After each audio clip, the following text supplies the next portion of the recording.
My name is Jordan Maxwell. For the past 43 years of my life, I have spent researching and studying the world of hidden knowledge, ancient mysteries, occult and secret societies, fraternal orders. My real first love is theology, occult theology. But let me warn you, and let me say that the word occult does not mean evil or bad.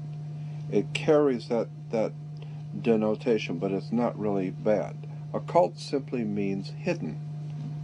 Anything which is hidden is occult. It's a Latin word for hidden. Consequently, so much of knowledge, important spiritual, political, sociological knowledge, it's been hidden. And so I have spent, as I said, the past 43 years of my life searching out hidden knowledge. And that's what I do. I'm fascinated by how much we don't know.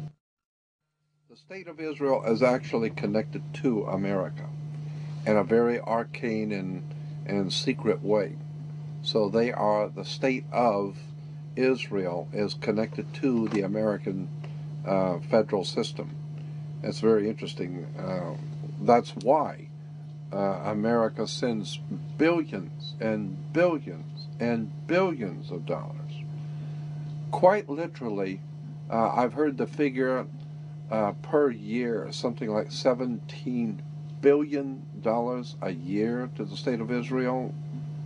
Incredible amounts of money. Why? There's something else going on here, and they haven't told you the whole story. If you were looking down from a satellite, looking down onto the Earth, or even higher out than a satellite would be, you would see that the largest single landmass on the Earth is from Russia, from the northeast tip of Russia, all the way across to Central West Africa, to the West African coast. Then from England, England, all the way across to India.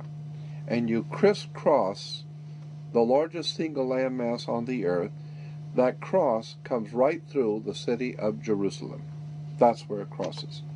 And so the old ancient Phoenician Canaanites, being the bankers, they said, if you're coming through town to do business, Jack, you're going to pay us up front. And so whoever controls Jerusalem controls the flow of oil, drugs, all kinds of products, the flow of gold, diamonds, all the valuable things in the world goes through Jerusalem. That's why it's the holy city. Money, international, monetary world situation set up so that all money, all flowing of business, commerce goes through Jerusalem. That's the name of the tomb, and that's why Jerusalem is so important to the American people. Now, you've got to give the people a reason why Israel is so important.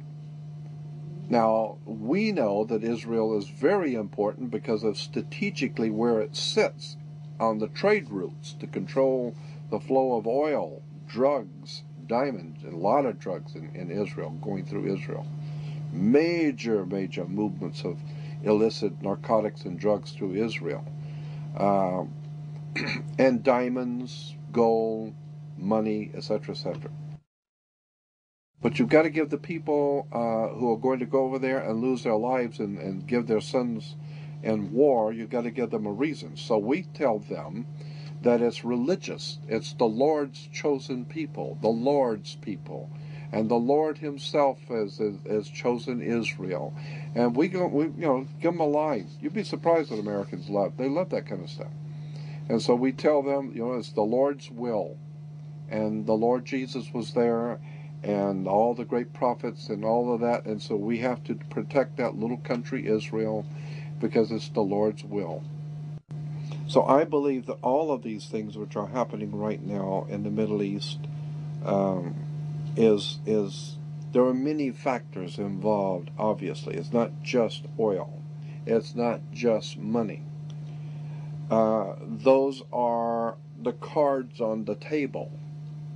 When you're laying out the game and you're going to play a game, a high-stakes game, say in Las Vegas, where hundreds of thousands, if not millions of dollars are laying on the table, and you're playing a high-stakes game, you're going to have the cards you've got that you're playing. Well, one of the cards that's being used in this high-stakes game is, of course, oil. One of them is, of course, drugs. Drugs are very big business in the Middle East and in Europe, and so I feel that the drugs are one card, oil is a second card, the control of money, banking, fraternities, controlling the flow of commerce and business in the world, that's another card on the table. But above the cards are the players only using the cards. And I think the players in this world game that's being laid out for us now are guided not by the cards. They're guided by something else. There's something else going on here. And it has to do with secret societies and ancient religions.